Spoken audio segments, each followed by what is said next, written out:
Ladies and gentlemen, welcome to the SoFi Weekly.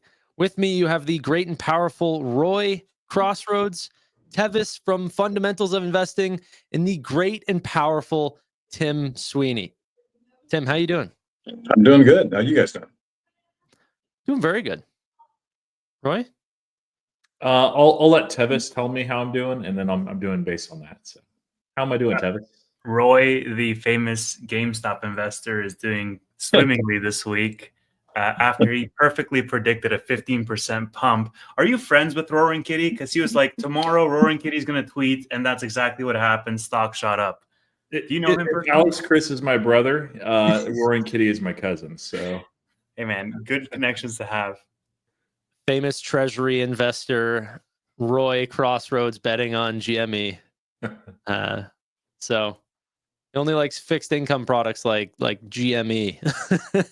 Yeah, that and boring bank. SoFi, I'm thinking of selling just because it's too exciting. Like what's happening, I don't know if I can handle it, guys. So yeah. 18 means nothing whenever you're looking for 180. Okay, let's get into some SoFi conversations. Tim, we've heard from a lot of people, definitely entirely on this panel and Chris and others on their expectations for Q4.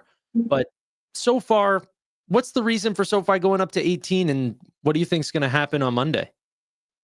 Well, last time we talked, I said as a bank, if you do a proper valuation of it as a bank, the bank alone would be 14. And so I thought that would alone get to 14 by the end of the year, which it did. But, you add the tech and the loan platform business.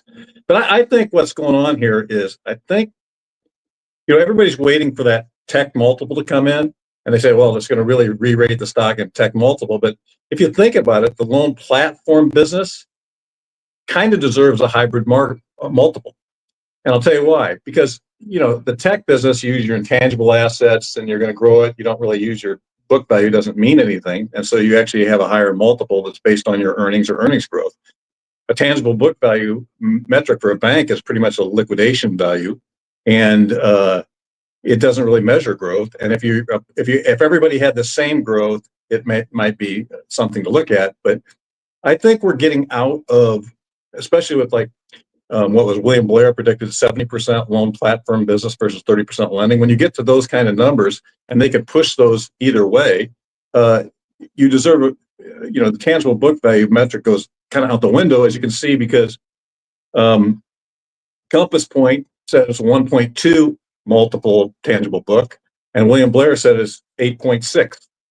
And so the earnings projected by Compass Point I think, were higher than William Blair's, but William Blair uses different multiples. So when you get any valuation metric that comes up with totally different results, and they can't document why they pick 1.2 or 8.6, it doesn't make any sense. And so you really have to not look at it. You have to look at whether other metrics like some kind of adjusted tangible book value, or more importantly, PEG ratios, because you can't do a discounted cash flow properly.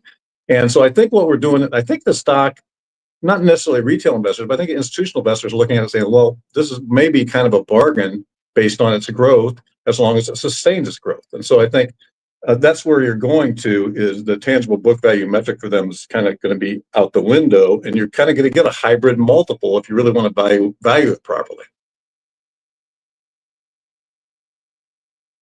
Muted.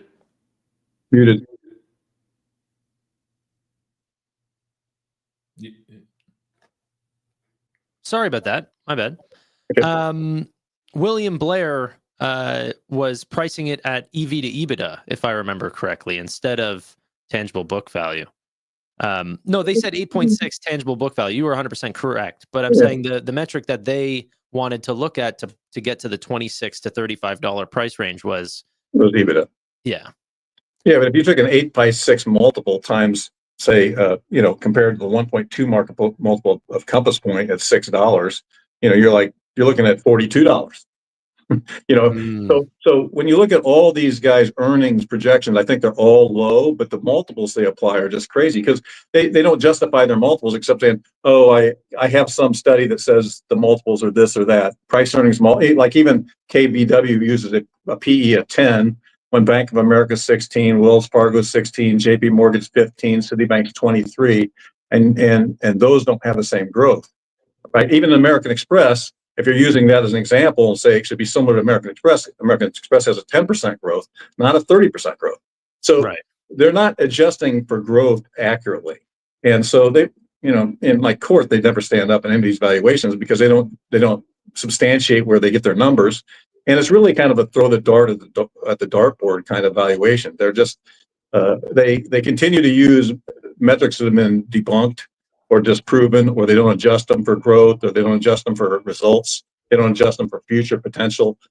So I think this is going to be a very good year for them, assuming that they concentrate on growing their business both horizontally and vertically in products. Because it at some point in time, one of the risks they have is running into the law of large numbers, which is like they get their businesses so big and that they're necessarily going to slow down. So as they mature, which is what some of the analysts say, but I don't think they're there yet because there's 1.3 trillion of credit card debt that you could still refinance if somebody and by they expanded their horizontally by going into other credit boxes for the loan platform business, and now they need to expand. He needs to be like more transparent about what their business releases are going to be for the next year, like whether it's going to be small businesses loans or how they're going to options, level one options, small business loans, and where they're going to expand more horizontally, as well as just develop the loan platform business further, not only with personal loans, but mortgages and student loans. Because mortgages are low, but can expand dramatically. More student loans are lower and can expand dramatically. Personal loans can stay the same or rise. And the loan platform business can go up. So if they add another business, if credit cards come in and they actually do something with that can expand dramatically. So they have all these opportunities that aren't being taken into account by any of the analysts, really. And crypto. And crypto, right? Crypto. Yeah, I think it's interesting as well to mention the ramp up time between when a business line is in heavy investment phase versus when it turns segment profitable. Like for credit cards, for example, they have the two new credit cards that they were talking about in the summer and the fall. And I would imagine throughout the course of 2025, the investments they're making in 2024 would have some payoff period for that segment to turn profitable as well, even within their existing product offerings, without having the wild card of what is the new product offering that they're going to come out with. But I think they've also hinted at the SMB business being something that they do bring in-house. And I know, Tim, you were sort of against that move to refer them out. So it's going to be interesting to see what happens with that as well in 2025. And then crypto is like, that's just a cherry on top. Yeah, they still have a whole lot of catalysts, right? And you're right about that. Like even tech, like say they sign somebody big I don't think they'll do it in the first quarter, but it'd be a surprise, but that would be great. But if they did it like August, it gives them time. They're going to have more expenses in 2025 related to that. So it's not going to really hit their earnings, but the projection of those earnings going forward and the reiterating a kind of a tech multiple or a partial tech multiple for the tech business and potential growth after that will really jack up their earnings projections for the future. And that's what people will look at. They won't look at whether they made a lot of money in 2025. They'll look at how much money they're going to make in 2026, 2027, 2028, because that software sales are just going to be all cumulative and accretive. So, do you have either revenue or hopefully even both revenue EPS targets for Q4? And then we'll get into 2025. But yeah, I think the EPS target for is 14 to 15 cents for the year. Okay. So I think what was it, 8 cents before then? So it's like 6. Yeah, 6 or 7. I think 6 or 7, 6 plus, somewhere in between there. I mean, remember we talked back in November, they still have fair values. I forget what it was, like 56 or 86 cents on their books. And so they can float some of those loans because they're higher rated loans.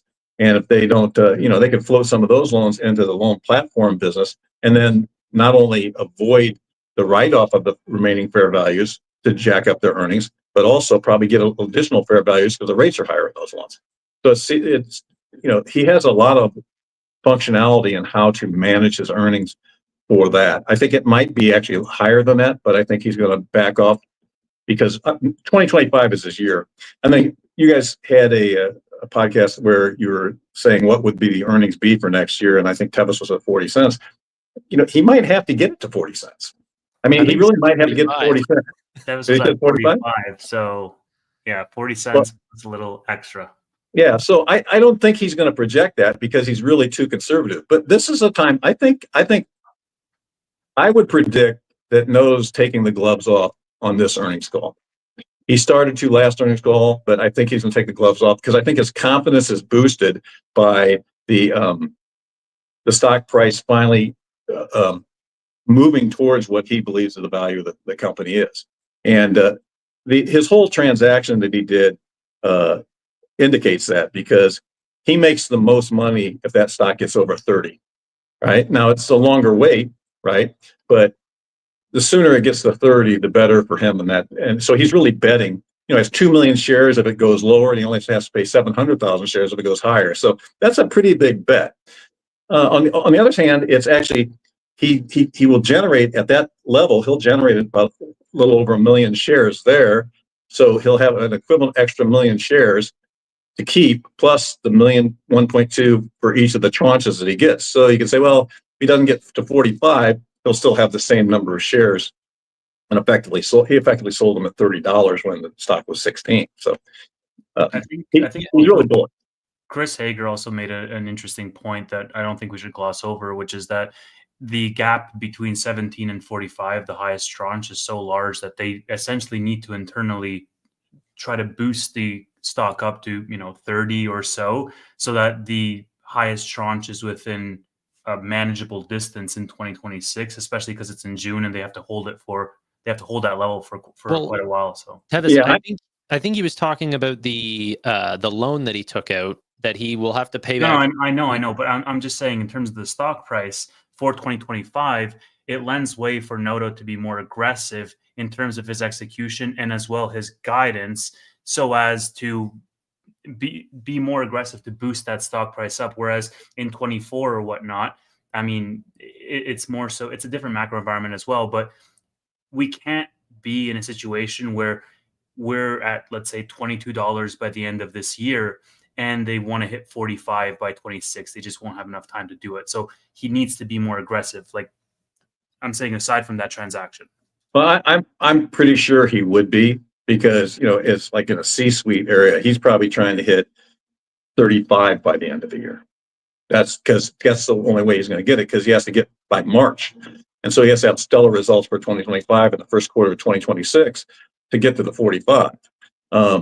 So yeah, I agree. I think he'd be terribly unhappy if it was 22 at the end of this year, and I really don't see how it could possibly be 22. Absent some macro event or some stupid screw up politically or something like that.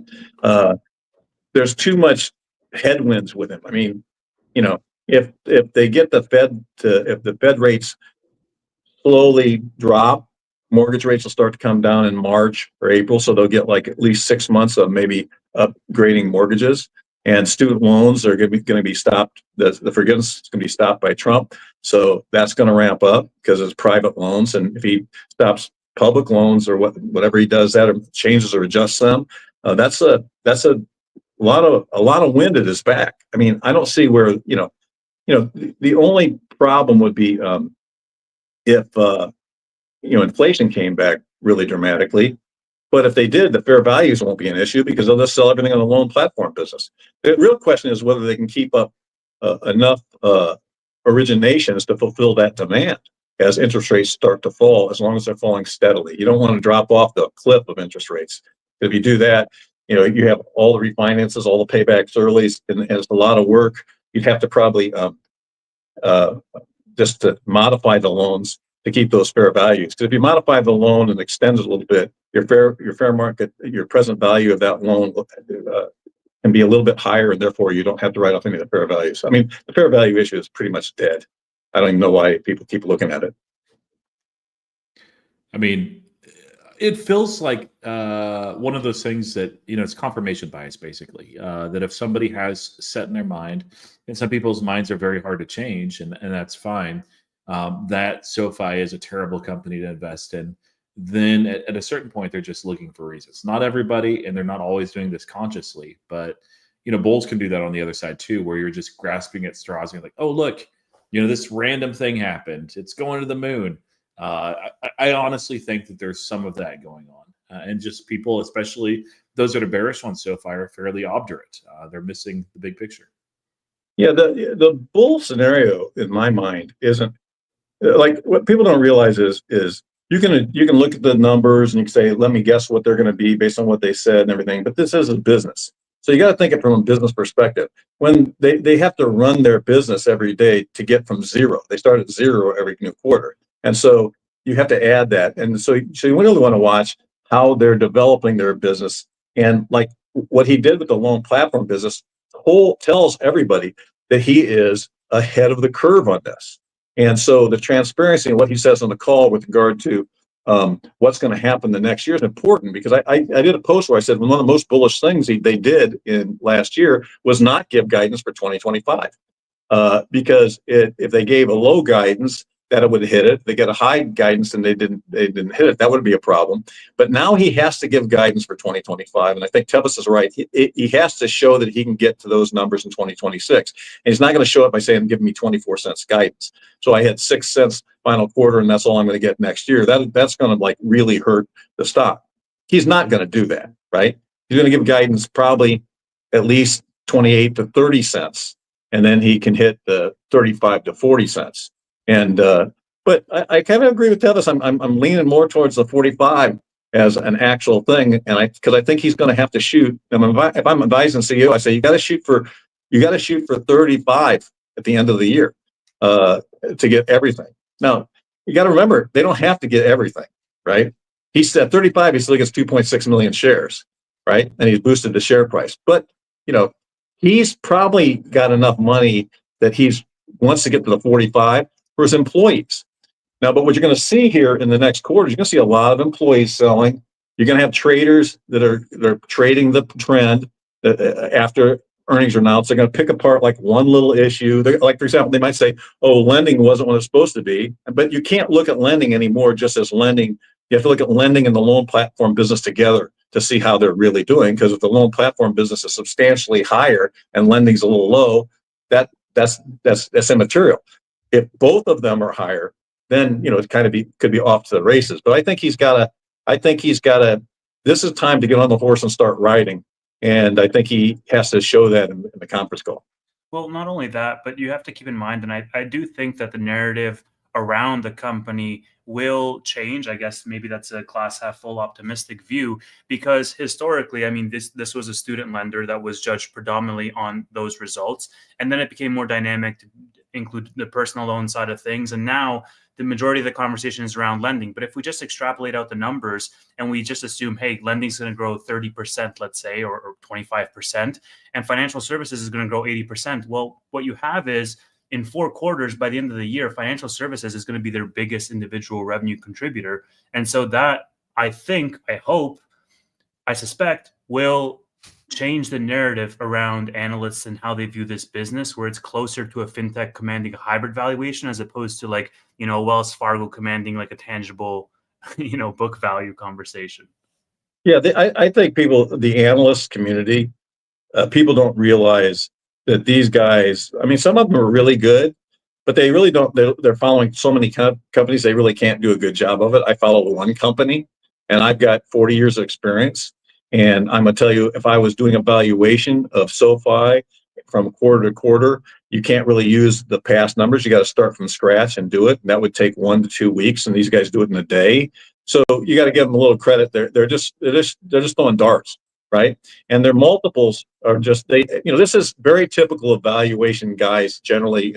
Real estate valuations, company valuations, any kind of valuations.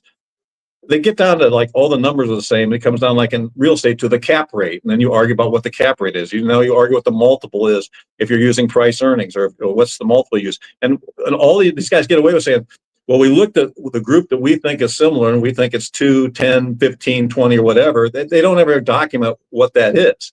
So they all, I believe a lot of them have an agenda. If you're a sell side analyst, your agenda isn't like, oh, well, this is going to be a real, a strong buy on a stock that you've said is a sell for years and years. It's going to be, okay, it's going to be, we still think you should sell it, and we'll bump the price. Then the next thing is, well, we're going to have it on a hold and we'll bump the price. And they're always going to be behind on the growth company. And they're always going to wait to see if the growth company screws up because they want to be right. The wanting to be right on Wall Street and the insistence on continuing to want to be right is how people get in trouble, right? The good guys, like if you just take a lot of private equity firms, or even the institutions that are looking at SoFi, they're not looking at the tangible book value of SoFi. I mean, if anybody thinks that an institutional investor, or somebody like Bill Ackman, or a private equity guy like Icahn, is looking at the book value of this bank, even Buffett, they're not looking at it. They're looking at the growth of earnings, and they're going to see what the PEG ratios are. They're going to see if they're going to try to figure out how that growth can be sustained.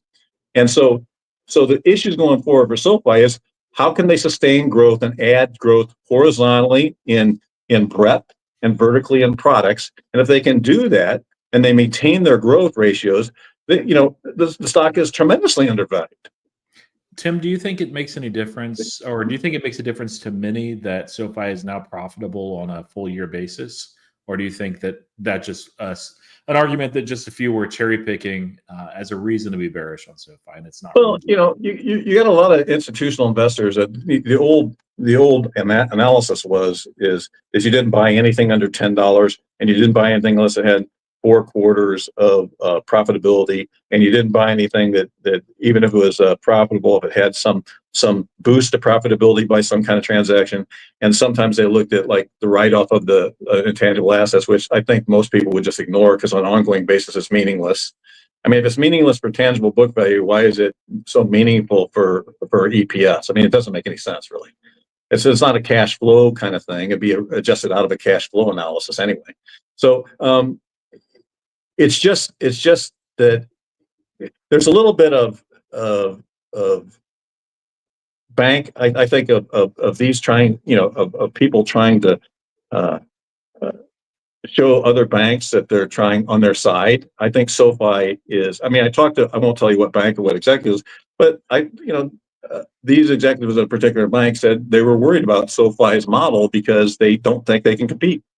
They have to pay dividends. Their wealth management divisions are taking a hit because the people with extreme wealth are really demanding better deals now, even from wealth management. It's like crazy. And so I think that it's very difficult to compete, just like it was difficult for Amazon to compete with Borders. I mean, for Borders to compete with Amazon.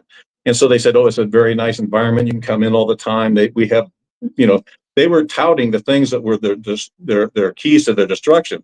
They were at the time, Borders were saying, you can come in, there's a family of people that here, you can talk about books to people, and all you want to do is buy. And what people did is they went to Borders and they talked to people with books and they bought it on Amazon.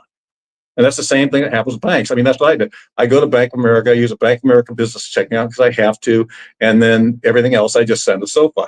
So, not saying that it's going to be Amazon, but that's a lesson to be learned by people, right? Is that people go and look at furniture on stores and they buy it online. Everything is online, and so you'll just have to see. Funny how people look at the new branches that the big banks are trying to do, and they spin it in a way of like, no, but people really want community.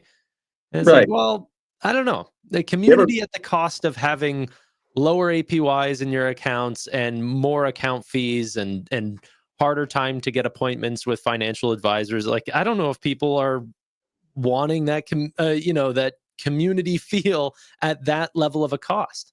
Yeah. I think the only banks that are really run well, and I don't know the CEOs that well, the current banks. I knew them back in the day, in the 90s. But even then, I didn't find any of them particularly smart. They grew up in the bank and they know what the bank does. And so they just continue what the bank does. That's how they got ahead. And they don't think outside the box. I think Jamie Dimon's different. I think he's expanding the branches because he sees everybody disbanding their branches. And he's just kind of move in and be the only one that has the branches. But he can do that because they're so big. And their credit card business is so supplements their earnings to such a great extent. You know what? That's the thing that I think. There was an article on Forbes from what's his name? He makes amazing fintech reports each year. I'll try to find it to give him some credit, but he showed off what the market share changes were between the mega banks, regional banks, community banks, and fintechs.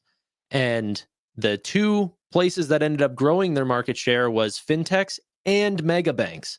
But all the community banks, regionals, all those all started losing drastically. So it's really the only ones with so much money that can compete, and the agile fintechs that have the tech that people actually want. Right. Pretty interesting. But it's like, what Noto needs to do is acknowledge all this stuff. He needs to talk about crypto. I think let's talk about crypto for a second.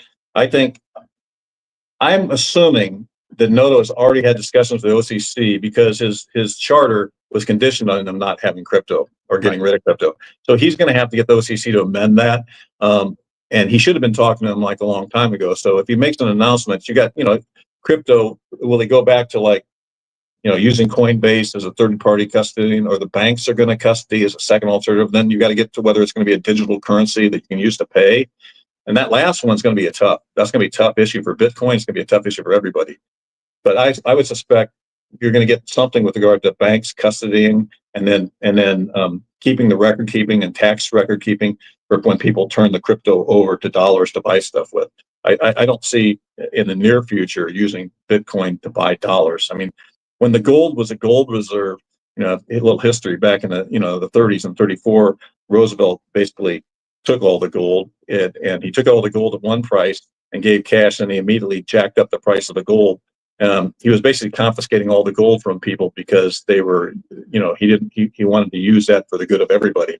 And I think the worst thing that Bitcoin people could do at this point in time is just go down the road too quickly to being a digital currency they use as payment, because there's a lot of gains in Bitcoin that people have.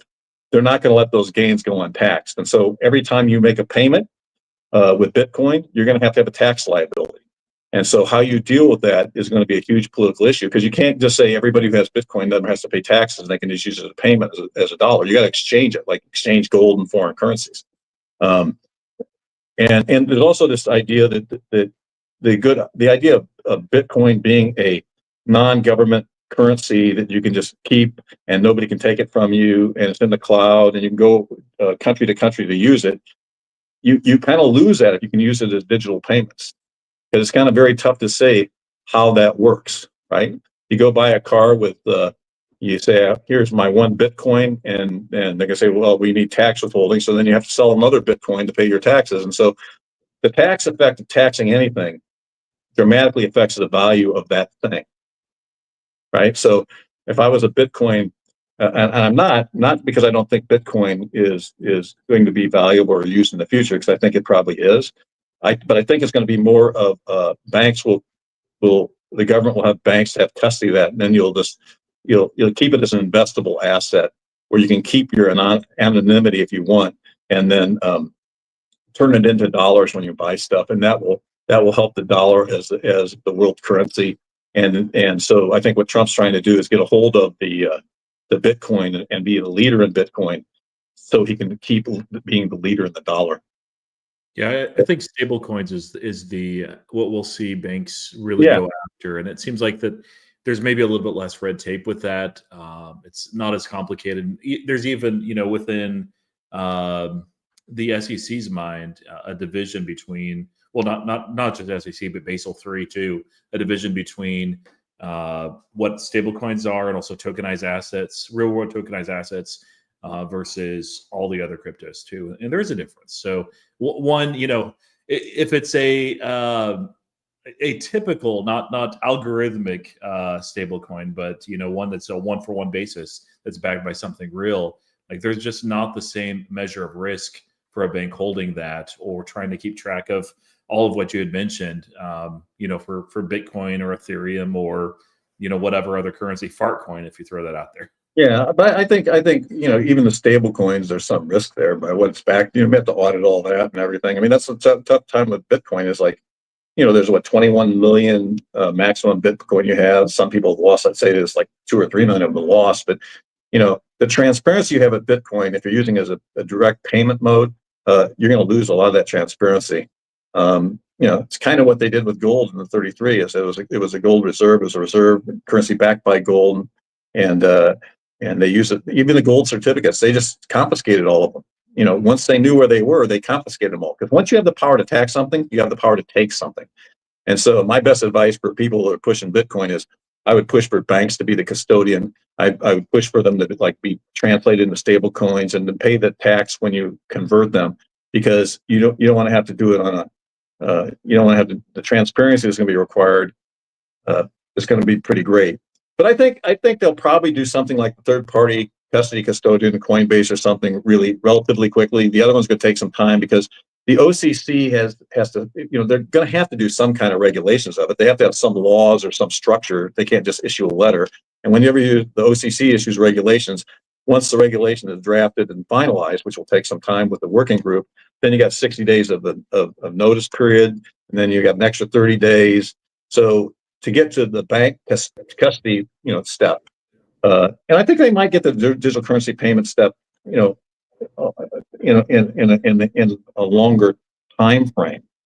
But to even get the bank custody step, I don't think they can do it for 6 to 8 months. I mean, even if they really speed it up, well, they could speed it up, but they'd have to change the laws about the waiting periods and things like that. And even the FDIC. Then the question is the FDIC is not going to cover Bitcoin as insurance or stablecoins as insurance, because that would be drastic. No bank's going to. I don't think so. I think they will cover stablecoins. I think that'll happen in the next 4 years. So how do you do that? What? Yeah, how do you do that? The same way that they treat US dollars. Yeah, I don't know. You got to get, a dollar is a dollar. I mean, I had a tax professor once. He goes, the only asset in the world that you have that retains the same basis all the time is the dollar. Everything else. That's what a stable dollar is. That they just go out and buy US dollars with.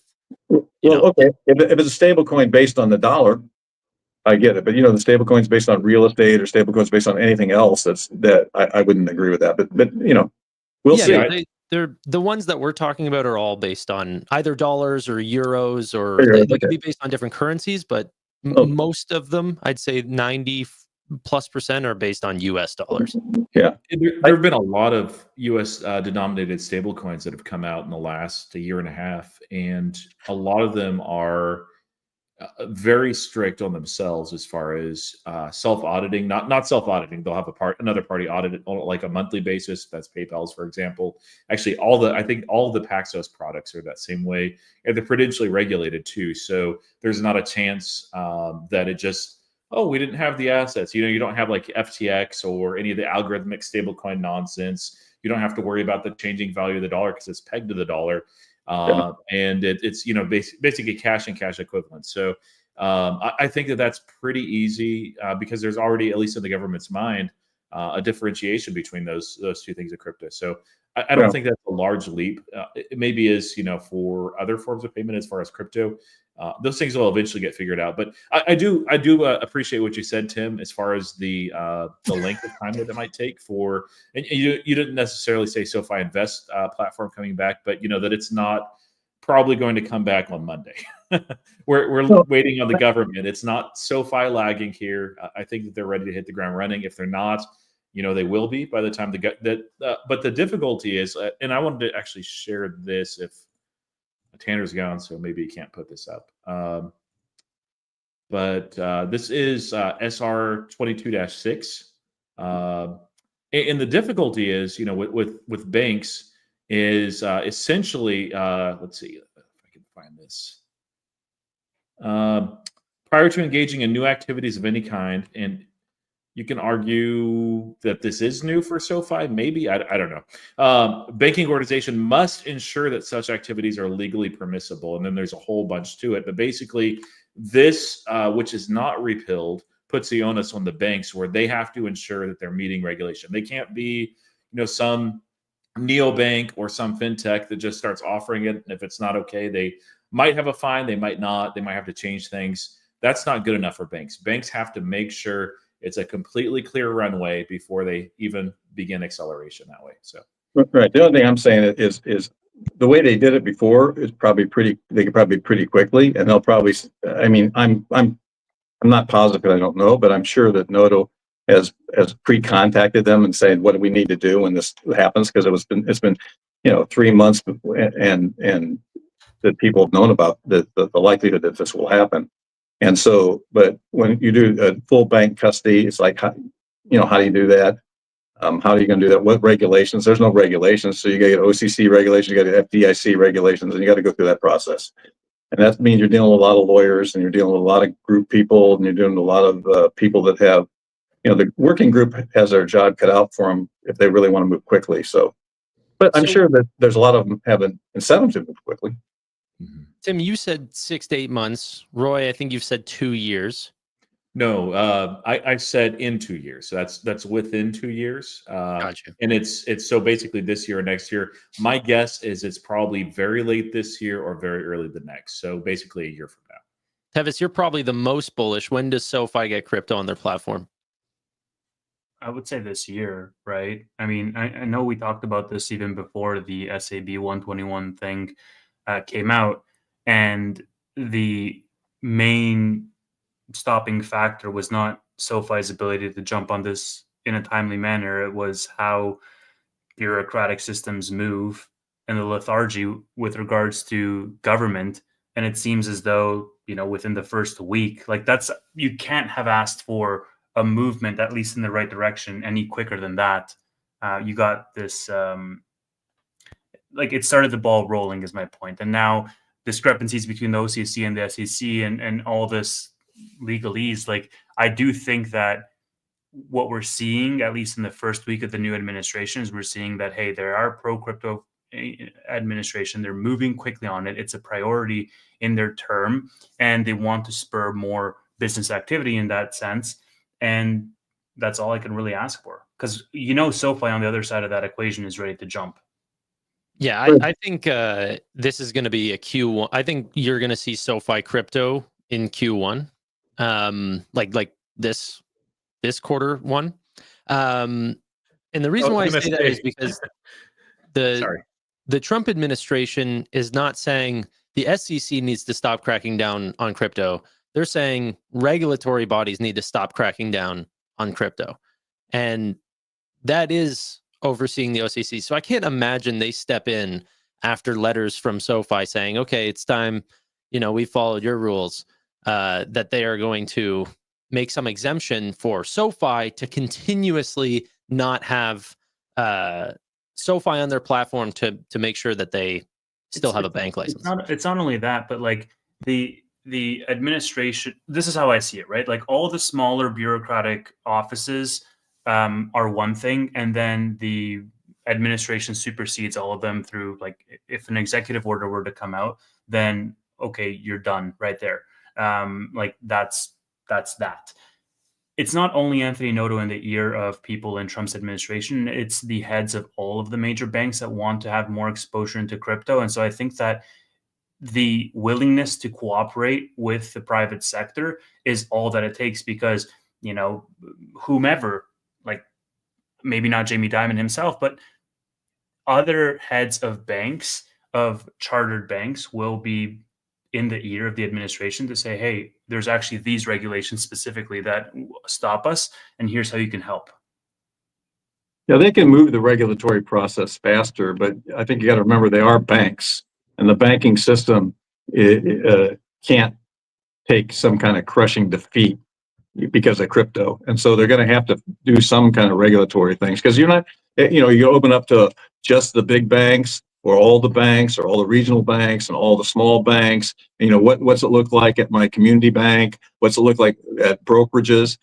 Like Robinhood uses crypto and something happens and it explodes, real Robinhood explodes. If JP Morgan uses crypto and explodes, that's a different issue. So, getting it back on the platform like they did before, you think it's like, well, they'll be ready to go. I think they're probably ready to go already.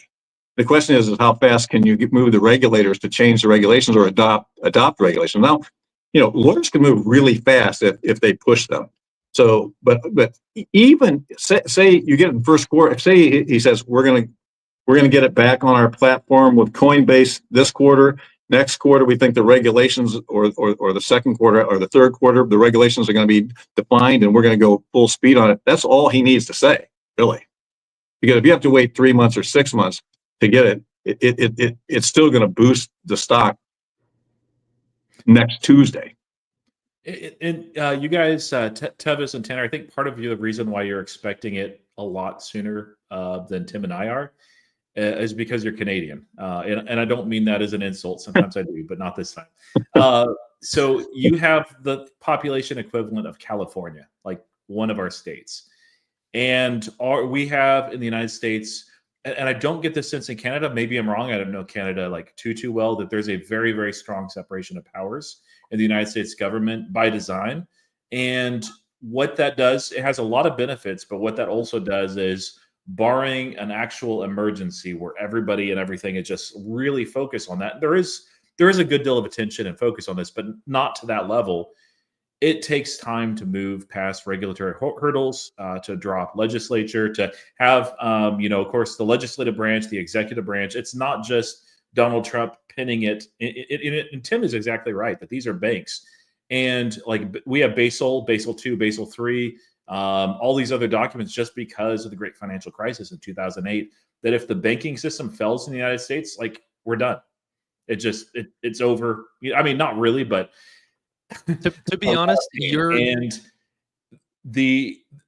I would say there's very few individuals with any kind of executive power or legislative power that are involved that even if they're very excited about crypto, that are willing to even put a measure of risk on banks so that something like the great financial crisis happens down the road that could have been avoided by just taking a little bit extra time with it. Now, beyond just taking a little bit extra time, there's a lot of different people and different perspectives. Gary Gensler was not the only man holding back crypto. There's others as well. I think that there's a lot more on the other side, especially over these past 4 years, including institutions and the president himself. So like this will get done. It's just a question of when. And it's, Tanner, like barring something like basically the exact urgency of like warp speed, where they were trying to get the red tape slashed for the coronavirus vaccine, you're not going to see the Invest platform launch in Q1. You're just not, simply because of the SR 22-6 that the Fed puts out. Like there's at least, I thought there was 3 agencies that I identified very easily. There's actually 4, and probably a whole bunch more that, because I'm not an expert here, that there has to be some sort of regulation. And so all these have to work between each other. David Sachs, I'm sure, is on the ball, but this isn't like the only thing that he's doing with his entire life. And it's going to take months. Roy, bless your heart for saying we're optimistic because we're in Canada, because not only do we have a population equivalent to California, we also have bureaucratic inefficiencies and incompetence equivalent to California as well. So. Yeah, to say that the banking here is more strict than Canada's, though, is an absolute joke. That's not true at all. The reason why no fintechs or banks can come up to Canada is because it's so strict. That's why we didn't get hit by the great financial crisis. So I'd say the banking system in America is far more liberal than Canada's. My understanding, and I could be wrong here, is it's comparatively easier. You know, if you had the equivalent of Donald Trump in prime minister position, that things could get moved a lot faster in Canada than here, where there's just a whole bunch of agencies, a whole bunch of branches, a bunch of people involved. Yeah, I think you're downplaying how fast Trump wants to move, though. I don't think he's going to let any of these regulatory bodies, like I really do think that they are going to put out some sweeping executive orders to make sure that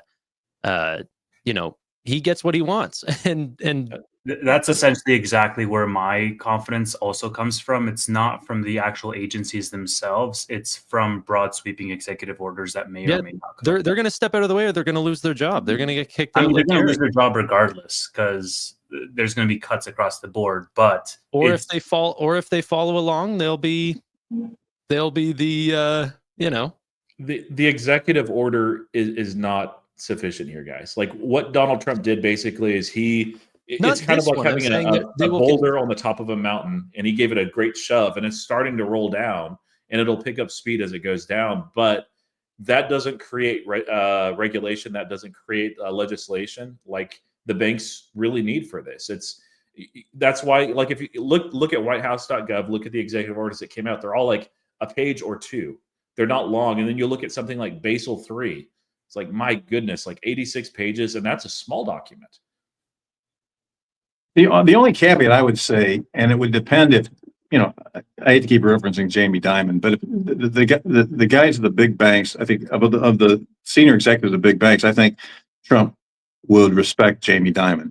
It depends on how far the big banks and even SoFi have been, basically modeling out what this would look like and what regulations you would need and what protections you would need for the consumers. Because if they've already been working on it for like 3 months or 6 months, they might have something that they could push through that looks reasonably protective of the banking relationships and the bank's assets. And so I don't really know. I mean, it's kind of hard to know. I just know that I've dealt 40 years with different agencies in the government and the state, and I've never had anything move that fast when it needs regulations. It's always going to go slow. It's going to be attacked from right and left, and most of the time, even when they do it quickly, you have to get outside people guiding that. So at least he's having the working group that have outside people and the big banks guiding what needs to be done. And if they've already got a card stack of how to do it, or what they think, that's a leg up. I just don't know how advanced they are on that, or how the OCC is going to view it, how the Fed's going to view it, how the FDIC is going to view it. I think you'd get it faster without the FDIC, to tell the truth. But yeah, but they're literally talking about closing a lot of these departments. Like they're talking about either some are going to absorb others, or they're going to I don't know. I think look, that this all makes sense normally, but in a deregulatory environment, I feel like it's like talking about trying to model out Argentina before Malay. It's like, I don't know. Yeah, you could talk about deregulation, but when you talk about deregulation of the banks historically, Yes. that's usually a problem. Yes. Regardless, we're splitting hairs on the grand scheme of things. We're splitting hairs by saying, oh, Q1 or Q4 or Q3. Yeah. I mean, I think we all largely agree that it's going to be within the next 12 to, 18 months, let's say at the very, very latest. We all... Well, Tanner, as long as nothing happens to crypto in general, right? Right. One of the reasons why I'm saying is a year is, I appreciate how slow and deliberate the government can be in the United States, and no offense to you guys, but Tim, you get it. Tevis, Tanner, you guys are Canadian. You not lived through it, 43, 44 years. So I've seen it firsthand. I've been victim of some of those things. My father-in-law, actually, I won't go there. But it's going to take a while. And I don't want, the one thing that I don't want people to walk away from is, not really appreciating that or understanding that, especially if you're not a United States citizen, and thinking that this is like SoFi with level 1 options. Like that, is just something. I don't think tech side is the issue, but they're being slow. Investment regulators aren't going to work that slow. This isn't the issue here. Like the issue here is the United States government. It's going to be slow. I think SoFi is ready like the day after, or maybe like they'll have to double check something, but very, very shortly after, they'll be one of those first banks that actually issue and come out with that.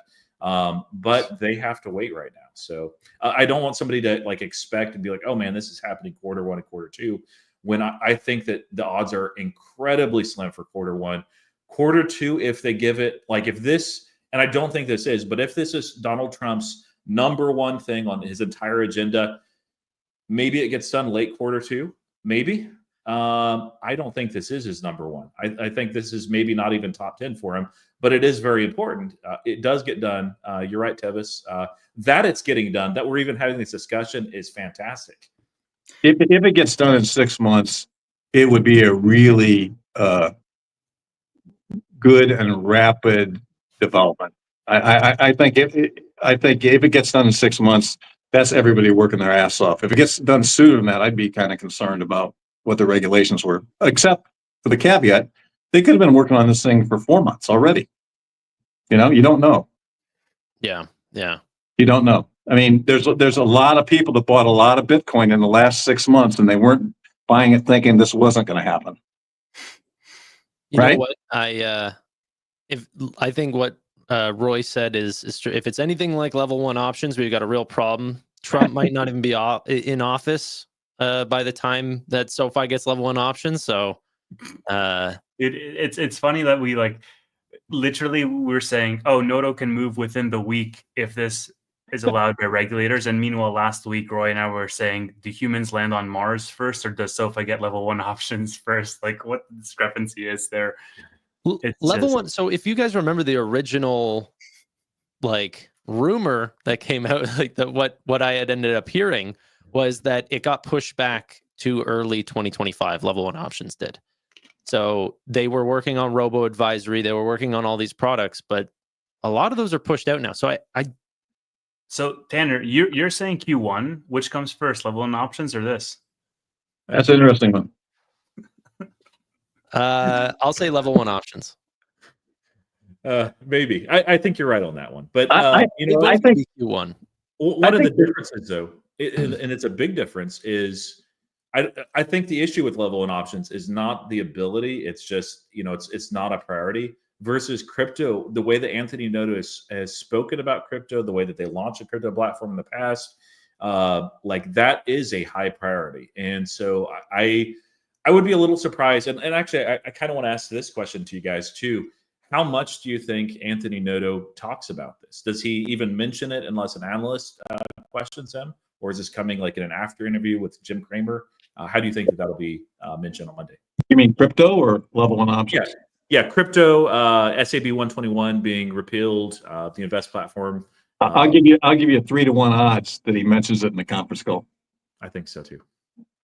You don't want to take the other side of that? I'm giving 3-to-1 odds. Prompted? Man, you and I are just we're Tim, American. We get no, just kidding. Prompted or unprompted that he mentions it? I think unprompted. I'd like to see him mention it unprompted, because I think that would be the Noto on offense, saying, look, we got this ready to go. We got this ready to go. He has to give. I think he really does have to get, and I think he will. I mean, maybe I'll be wrong Monday, but I'll be asleep when you guys are watching. But when I think he sets forth before the questions what he thinks is going to happen in 2025, and what businesses and what expansion, what they're going to deal with. And I think he has to give level 1 options. And I'll tell you one of the reasons why. He just did that transaction where I can kind of mimic that transaction for somebody using options myself, but I can't do it without level 1 options. So if my position in SoFi is so substantial, it warrants doing something like that and selling calls at a very strategic area because for income. And if you can't do that soon, I'd have to pull all my stock out and put it somewhere else to do it, because getting too, as the price increases, the position is getting too substantial not to use options creatively to generate more income and for protection. Yeah, I do think that they will work on it, and especially in more bullish markets like we are totally in right now. It would make sense that they would have that. I think we're going to see a real big bump up in SoFi Invest, and I'm sure that they've made money on alternative assets and robo advisory, but from what I can see in the brokerages, there's nothing like level 1 options, So yeah, I just think he thinks crypto will bring a ton of money to the platform, a lot faster than level 1 options, Bradley. So there's a couple things there. So one, if regulators are the key holding that back, because they already have it built out on the back end, I'm sure they didn't delete the code, so they have to sit on their hands anyway. So those engineers would be locked out of pushing that any further. So I don't know. I think that they'd work on that regardless. If it's not going to be in Q1 crypto, and you guys are saying it's till the end of 2025 or whatever, then hey, why not? I think we'll have crypto on some basis sooner than that. Like through Coinbase or something like that. That could get relatively quickly. But if your engineers are working on it, they have it done. If the working group comes up with some regulations, you're going to have to modify potentially your engineering or design depending on what regulations they come up with. So I don't think there's even going to be that much of a lift. They already had it in the past. What do you think? They just deleted that code? I'm like, no, that's what I'm saying. No, not a chance. Galileo already supports crypto on the back end. It's so easy to plug and play for them to. Sure, adding new tokens and coins and stuff, but super easy lift, relatively speaking. And they do have a crypto referral platform already where you can go if you're interested in crypto, and then I think they send you over to blockchain.com or whatever. But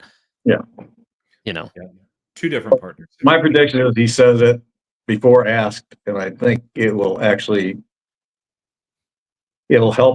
him to stabilize this trend of dropping off a little bit after. But you're still going to have the trend because you have so many people that after the earnings, if they're good and the stock spikes up like it always does, it's going to, you have a lot of people wanting to sell. You have retail people wanting to sell. You have traders wanting to sell. You have shorts wanting to sell.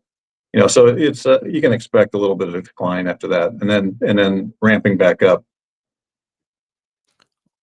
I'll share what. So this is from webarchive.org, the Wayback Machine. It's a look. I was looking at this afternoon, and the crypto platform was basically before my time. I was tracking SoFi when I knew that they'd have to divest. Then of course we talked about that they divested a little bit earlier. A lot of that actually because of SAB 121. So what I thought was interesting, and I hadn't remembered this, was they actually had, at this point, 26 coins. I think they got up to 40 or close to 40 before they closed up shop. This is, well, maybe not. This is March 2023, but they actually had more tokens than Robinhood at the time. Part of that was SEC stuff. And they had also offered, although I don't know if it's in this page, for those that had set up direct deposit over a certain amount, that would probably just be SoFi Plus folks as well. Commission-free trades. So usually there'd be a spread of, I think, up to 1.5% that they would make their money from. They made quite a bit of money from this with significantly smaller number of members. So it'll take time once it's launched to ramp up fully. But I think even at the beginning of this, though, they incentivized it. So, this is one of the many promotions that they ran. And I know that they'll do this too, just to get things ramped back up too. And so this will take a little while, I think, just to relaunch. Not their fault. It'll take a little while to regain that momentum that they lost. But this wasn't just an extra, no big deal feature for SoFi. It was a big part of their platform. So it's really, really exciting to me that they're getting that back. I think that's what got us kicked off, by the way, because we could have actually gotten 2 years with crypto, with I think 3 extra potential years that they had to apply for extension to get rid of the platform. And then they came out with, it wasn't direct deposit, it was recurring investment. So people would have to sign up for I want to put in $100 biweekly or whatever. Oh, okay. And then that was no commission. But that change happened after the bank. And then, what's his name? Sherrod Brown said that that was, and then the SEC sued us because of that. So Tanner, I'm curious, since you expected this to be launched in Q1, does SoFi build that into your full year guidance? That's an interesting question. Even if they do, what percentage of their overall income does it even change? But yeah, I don't know if they would build it into their guidance. I think that they'd be really conservative on that, especially considering that the presentation's already built out and this happened the other day. I'm sure they already had their guidance done. So I would say no. But what's interesting is 2026 EPS of 55 to 80 cents probably had zero crypto in it, and that's probably not going to be the case. Oh yeah. That's true. Yeah, even if they launch it when I expect, they can really ramp it quite quickly. Especially, well, it depends. If the bull market continues through that time for crypto, which I personally don't expect, but it could, they can absolutely ramp it really quickly. That's one of the things that I'd love to be wrong, about, and you and Tevis be right, just because, if they launch this, quarter one or quarter two, it's likely coming in the middle of this bull run versus when I'm expecting in January, we might be in crypto winter, and it's a lot harder to really ramp that up in wintertime. So one thing, B-dubs, I didn't even read your comment. I didn't steal the crypto forecast 2026 thing. I've been talking about this on my streams forever, okay?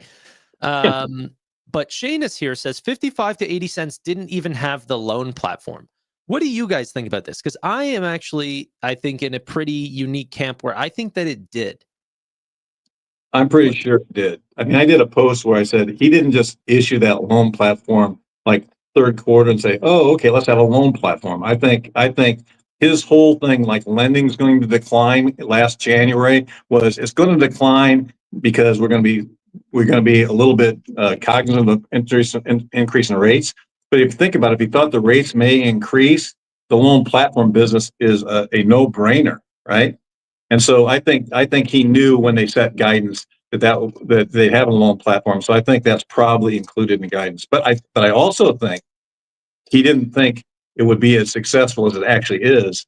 So the guidance should be a little bit higher. So I think it's partially included in that guidance, but not to the extent, because only recently did he's been saying, "Oh, really the loan platform business has taken off." I mean, in the fourth quarter, he's commented several times about the loan platform business, directly or indirectly, and I think it's going to be. I think they're surprised how big it's going to get, and I'm surprised how big it's going to get. That's why I was on in November, I said when I saw that, that's just such a game changer. It's not like a game changer for spreading out your horizontal customer base.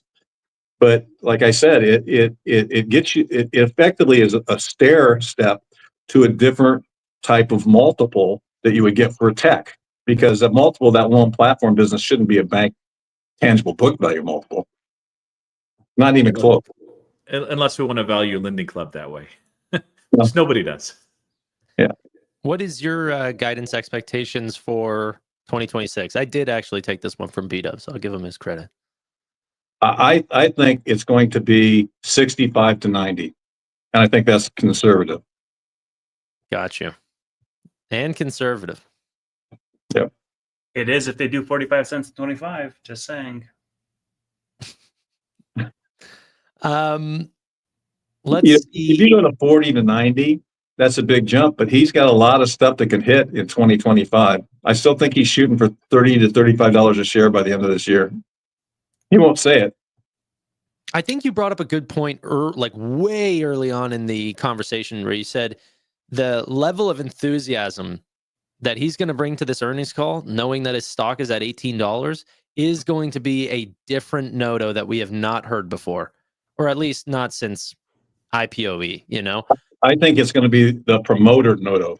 That's my guess, because I think, these when they write these skits, these scripts, they go on scripts, and then you have professional writers and PR people that will write these scripts and participate in these scripts. And his scripts have been pretty conservative and neutral. And then after second quarter, he is like, I don't get any credit for any of this stuff. That was off script. No PR person would say, they'd say, don't ever say it. He says, we don't get any credit no matter what we do, so I don't care. He knew right then that the loan platform business was going to take off. And he was basically saying, you just wait. And I think now that with all, because I've written several posts on the valuation methods and why tangible book value, et cetera, and how to value it. And I got little contact from Noto thanking me on doing that. And I think he's now pissed that people value him based on tangible book value. And so I think I'm not as confident about mention that as crypto, but I would. I'd say, this idea that one guy has a 1.2 times tangible book and the other has an 8.6. You need to focus on our growth through a PEG ratio or some other metric than tangible book value, because we're much more than a bank. We're going to be 70-80% much more than a bank. And if he said that, I think the stock probably wouldn't fall after earnings. It's been a while, and he didn't do it in an earnings call. It was in an interview, but he's done something like that before. So he's going to be reluctant, and all CEOs, especially in conference calls, are reluctant to attack analysts.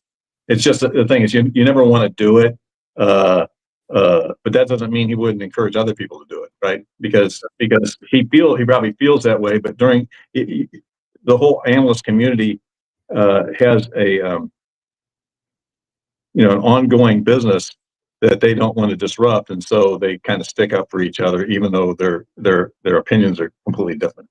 Yeah, outside of Palantir anyway, but those guys just don't care. My son owns Palantir. My son has Palantir, PayPal, Robinhood, Sofi, one other, I forget what other. I like that portfolio. He's doing really well, by the way. Yeah, I am too. I got all those names too. So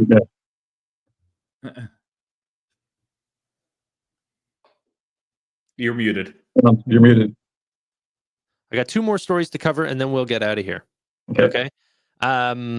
One is, or actually, let's do 3. One, what did you guys think about TGL? It's been a couple of weeks. Do you guys like the format, or do you think that this is going to be something that SoFi sees the investment return on, or was it kind of an experiment? Well, I'll go first. I'm not, that's not my sport. I saw what you showed me, and a little bit outside of that too, but it seems like it's very well received. I would be surprised if they don't have a pretty good return on their investment.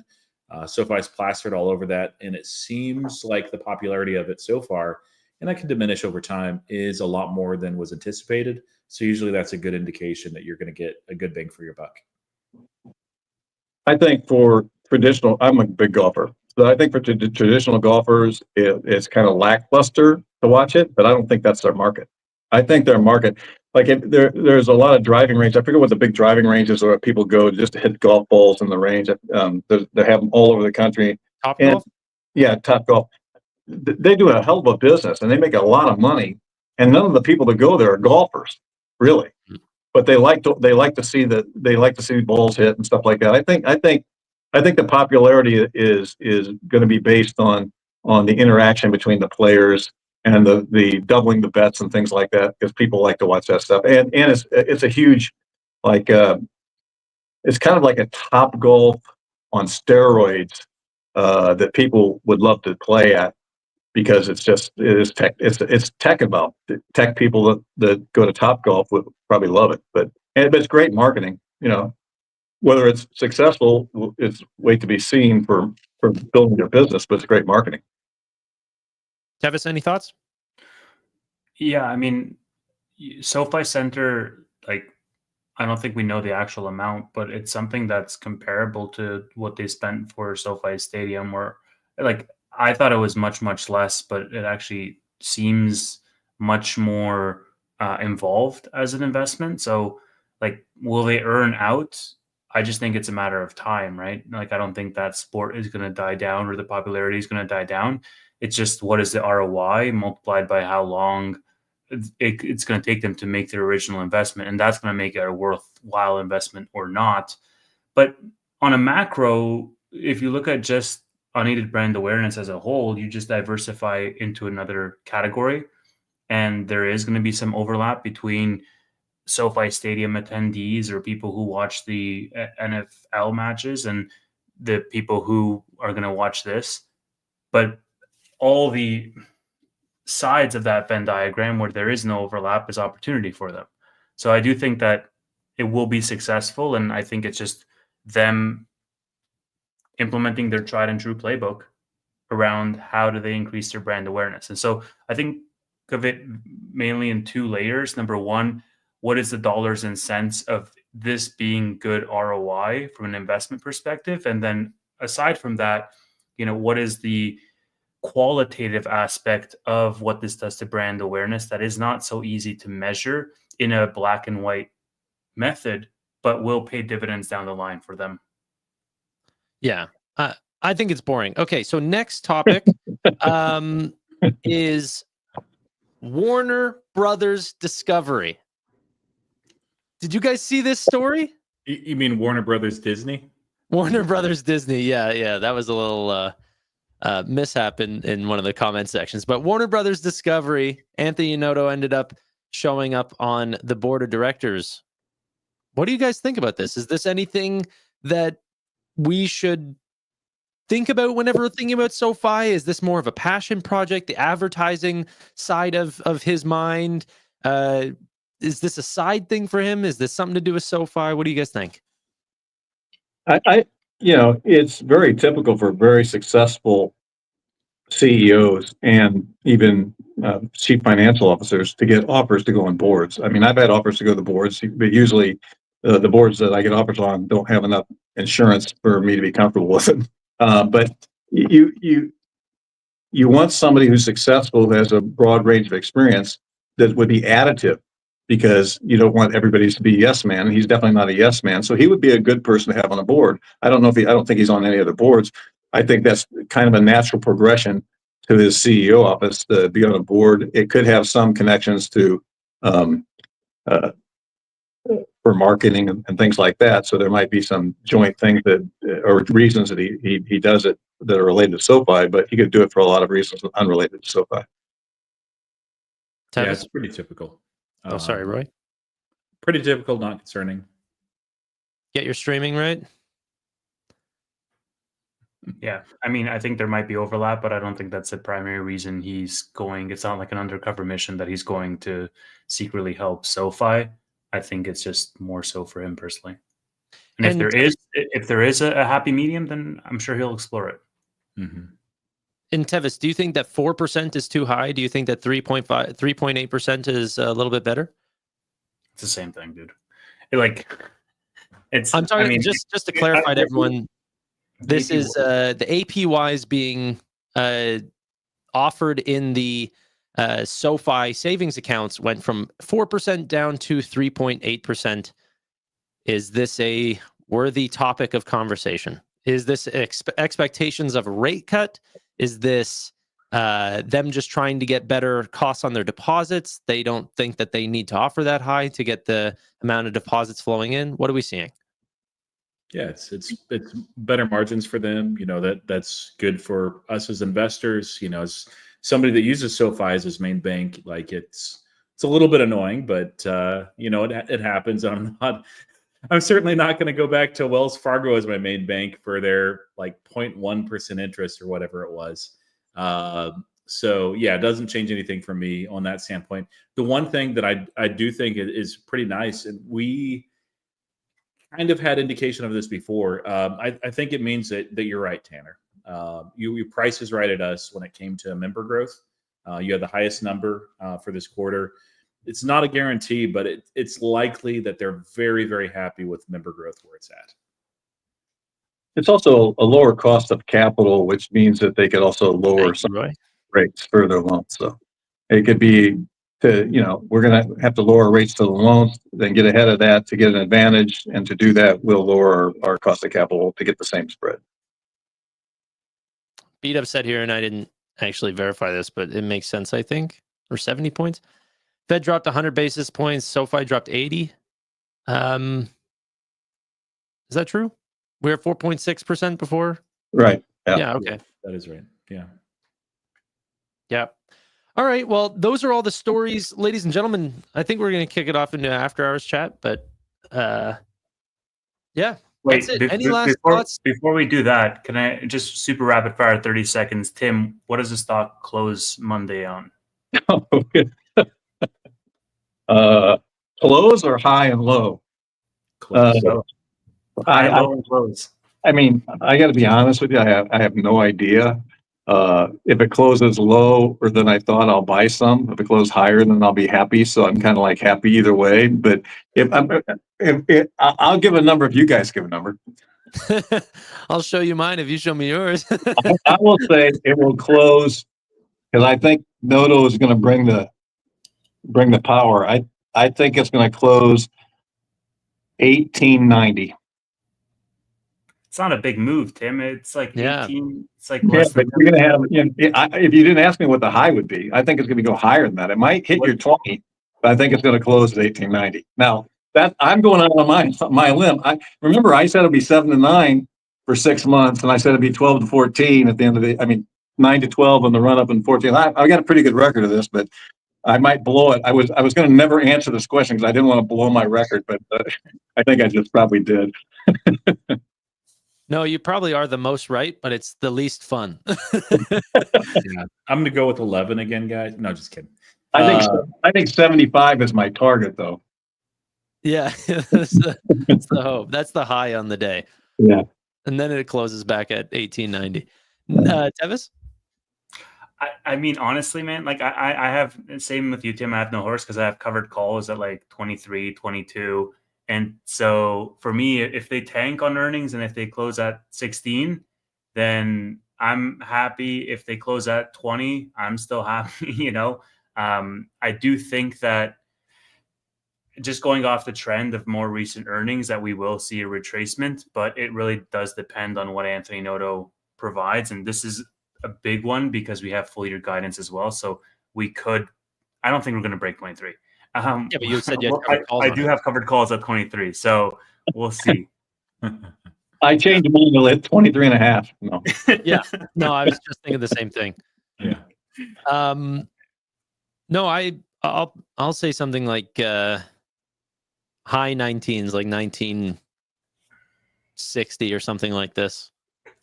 On the assumption that 2025 guidance is actually what they believe, rather than them being continuously way too conservative. If they come out swinging, if Anthony Noto's feeling himself, if he's got a little, strut in his step, then we go real close to 20. Probably break 20 on the day, but we have to remember, like, it did move up a lot on its way to earnings. Yeah. So that has to be priced in as well. You got to also keep in mind that there's going to be serious resistance at 20 from like a technical level because you're going to be breaking like 4-year trends on the chart. And like, you can do that, but it's got to have strong catalysts to do that. Yeah, you broke all those catalysts by writing covered calls above 20. You think that that's your safety net? Yeah, one thing I know. I'm actually expecting about $1.50 move is what I put before. We moved up a little bit higher, so I'd say like 1941, something like that. It wouldn't shock me if we touch 20 and fall back just because of the psychological resistance.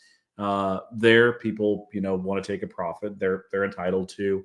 Other people just knowing the pattern of SoFi, which it hasn't always done, but more often than not, it'll pop and then it'll fall. There'll be some people that are scared just because they want to protect their gains, and that's fine. But we're all playing the long game, so this is just a fun little thing. But like Tevis, I ended up selling covered calls on just 10% of my position. So if they go, I don't think that I'll protect them unless it's real close to the strike, but 22.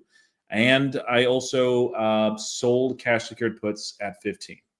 So a little bit smaller position there too. The swing account. So those ones I won't plan to keep long term. If they do fill, I don't think that the cash secure puts have any chance of filling. I mean, they do, but if one of those goes, I would expect the covered calls get taken. There's a lot going for SoFi this year. There's a lot. It really does depend on what Noto says and the 2025 guidance. I can kind of count on. I mean, if he comes and says, if Tanner gets to put assumptions on his, I'll put assumptions on mine. My number would be much higher if he says guidance is over 30 cents for 2025. Yeah, I think he will say around 30, though. I think it's going to be right around 30 because that just beats out what Wall Street is expecting. Yeah, they're expecting 29 right now. Last time I checked, so I think it'll probably be somewhere around 31. I was going to say 30 to 32. Yeah. Just to beat out their expectations, just to get the bump. Yeah, he's not going to want to go super high because then he can't like every quarter say we're adjusted up, we're adjusted up, we're adjusted up, which that's what he's been doing, and that's what a lot of people do to manage earnings, right? You manage expectations. He doesn't want to have on his ramp up to 25, 35, and 45. He doesn't want a quarter where it says, okay, we missed, because it could go. It takes another 1 or 2 quarters to get back there, and then so he's going to be overly conservative. So I can be. Probably say 30. I'll stick with 30, is what he'll say. Gotcha. I'm rooting for the 45 though. So I'm on Tevis's boat there. Tevis, what do you think? You said 45 and 25. That's the catchphrase. 45 and 25. Getting it on. But what is Noto gonna say? So, okay, if you have to account for 3 upwards revisions, I would imagine that he goes. You don't have to. That's your call. I mean, I will. Yeah, I would say 30 is pretty in line. Maybe like 28 to 32. 28 to 30. Okay, you can just say 30 if you want. Yeah, that's exactly what I said. What's that? Oh, what EPS? is Noto gonna say? So not EPS. We're talking. What's Noto gonna say? I don't know. All right, good way to end the show. I mean, honestly, like it. Well, I know it's just for fun, but it's one of those things where it doesn't matter too much. I mean, we've seen them be on the ball with guidance very, very specifically, and actually be conservative and consistently beat that. And the street just does not believe them. And I don't know if there's anything that he can say this quarter that will change their mind. Maybe a couple of them, but really, they just need to continue consistently executing, and eventually the street will realize, okay, we're just dummies when it comes to this company. Maybe we'll stop covering it. That won't happen, but they might say, maybe we should start believing their guidance because they're kind of right all the time.